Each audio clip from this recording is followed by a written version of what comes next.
Weather Service in Wilmington has issued a flash flood watch for portions of southeast North Carolina and northeast South Carolina, including the following areas in southeast North Carolina: Bladen and Robeson. In northeast South Carolina, Darlington, Dillon, Florence, Marion, Marlboro, and Williamsburg. From Thursday morning through Friday evening, as the remnants of Sally move through the region, periods of moderate to heavy rain will begin on Thursday and will continue through Friday afternoon, before tapering Friday evening. Storm total rainfall amounts of 3 to 5 inches, with locally higher amounts will lead to a threat of flash flooding in the watch area. Potential impacts include rapid rises of water, flooded roads, and flooding of structures in low-lying areas near streams. A flash flood watch means that conditions may develop that lead to flash flooding. Flash flooding is a very dangerous situation.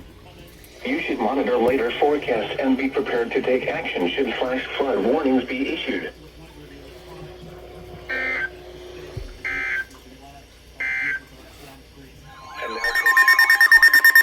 The National Weather Service in Wilmington has issued a flood warning for the Cape Fear William Otis Lock and Dam 3.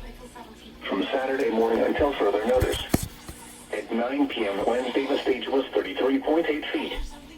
Flood stage is 42.0 feet. Moderate flooding is forecast. The river is expected to rise above flood stage Saturday morning and continue rising to a crest of 52.1 feet Sunday evening.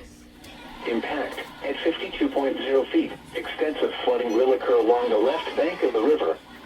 Water levels will reach the doorsill of the USG Aswell House.